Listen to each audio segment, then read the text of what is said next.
কখনো ধ্বংস হয় না। রাধে রাধে মায়েরা, ও ছোট মায়েরা, গল্প করলে তোমাকে তো শুনতে হবে। জ্বালাতে লাগলো কেন? ভালোই তো ছিল। রাধে রাধে। তাহলে ভগবান বলছে ভগবানের কর্ম কখনো বিফলে বিরজা, তুই যদি আমার কর্ম করে থাকিস তাহলে অবশ্যই তার ফল পাবি, আর যদি পাপ করে থাকিস সেটারও ফল তোকে প্রায়শ্চিত্ত করতে হবে। তাই তুমি অন্যায় করেছো বিদায় যমুনা নদী কূলে জন্ম হবে, কিন্তু তুমি আমার সেবা করেছো বলে আমি তোমাকে দুটো আশীর্বাদ করলাম, আমি তোমাকে প্রথম চরণ ধুলিটা দেব। এই জন্য ভগবান শ্রীকৃষ্ণ যমুনাকে প্রথম চরণ ধুলি দিয়েছে। বলে প্রভু আমি কি আর পাবো না? পাবি। কবে? যেদিন আমি নৌকা বিলাস করব, সেদিন আমি যমুনার জলে নৌকা বিলাস করব রাধারানীকে নিয়ে, সেদিন আমরা রাধা গোবিন্দ একসঙ্গে যুগল চরণ যমুনার জলে রাখবো, সেদিন তুই রাধা গোবিন্দের চরণ ধুলি পাবি।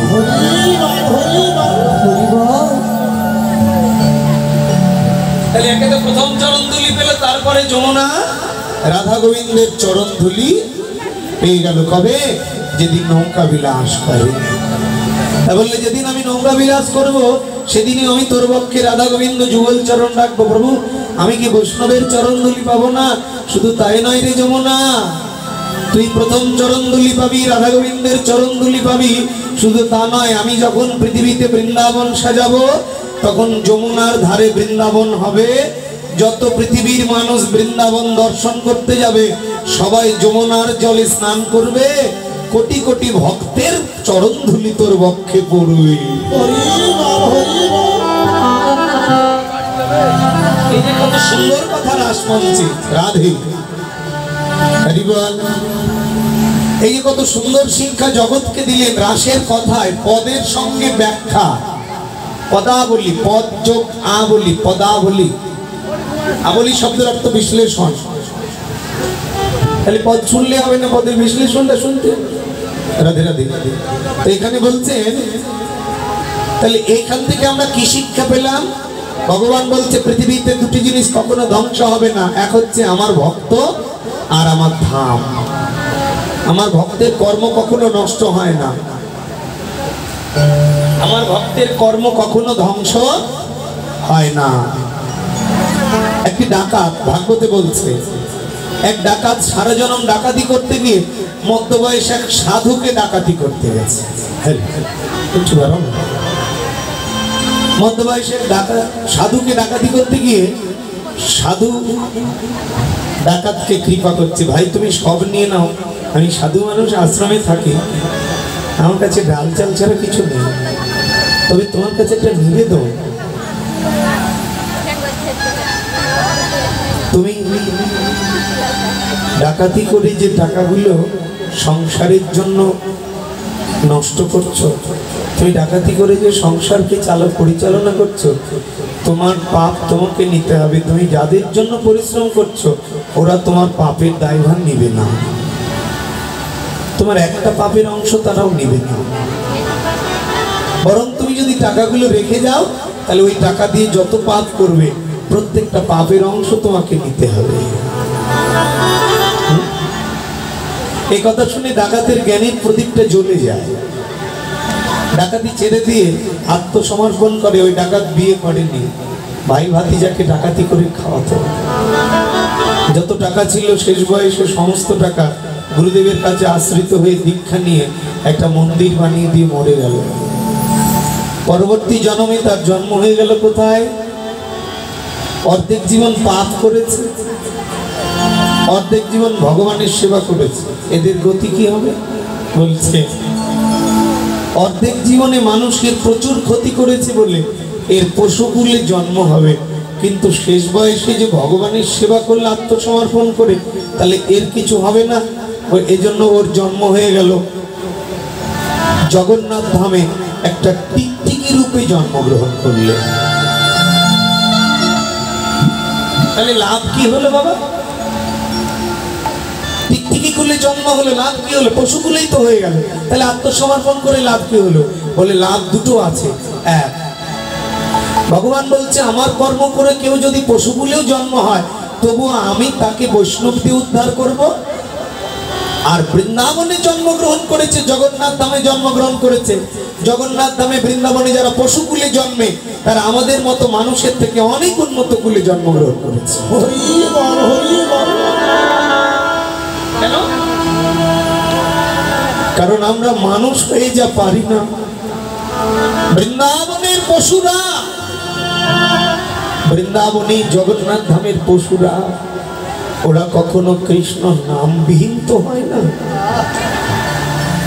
জগন্নাথ ধামে যারা জন্মগ্রহণ করেছে তাদের বদনে তো মাছ মাংস ওঠে না, তারা তো কোনোদিন কৃষ্ণ নামবিহীন হয় না। জগন্নাথ ধামে একটা গাছ খেতে টিকটিকি রূপে জন্মগ্রহণ করিল, লক্ষ লক্ষ ভক্ত জগন্নাথ দর্শন করতে আসছে, কৃষ্ণ নাম করছে, ওই কৃষ্ণ নামের আওয়াজ টিকটিকির কর্ণে যাচ্ছে। যে কোনো ধামে পশুকুলে জন্মগ্রহণ অতি উত্তম। এই জন্য তো নরোত্তম দাস ঠাকুর মহাশয় তার প্রেম ভক্তি চন্দ্রিকা গ্রন্থে লিখে দিলেন, প্রভু এবারে তো মানুষ কুলে জন্মে মানুষের আচরণ করলাম না, তবে যদি কোনো পশু কুলে জন্ম দাও তবে যেন বৃন্দাবনের পশু কুলে জন্ম দিও।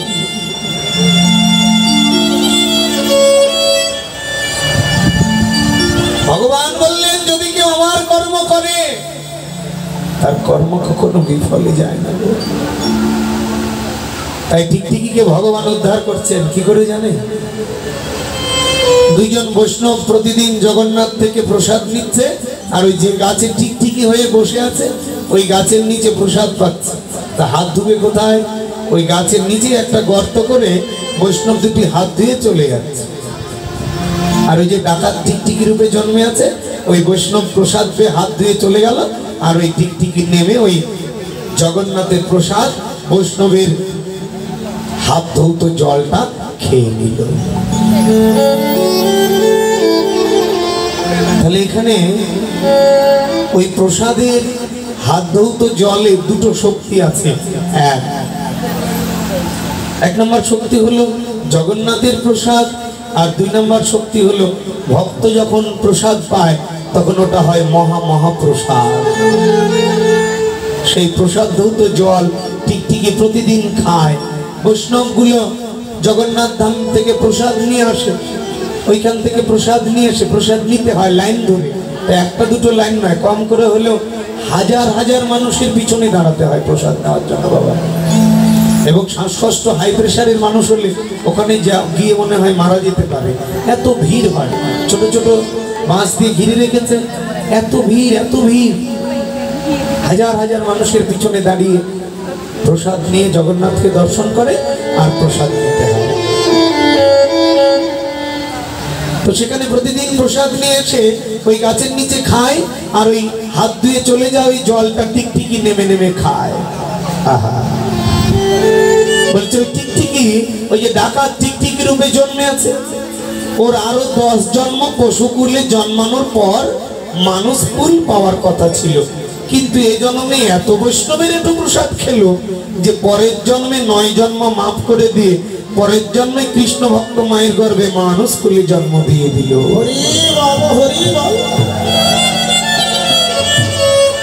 ভগবান বললেন আমার কর্ম যারা করে চন্ডাল, শাস্ত্রে বলছে যদি চন্ডাল হয়, এত এত এত পাপীও যদি হয়, তবুও যদি কৃষ্ণ নাম করে মরে তবু তার নাম কখনো বিফলে যাবে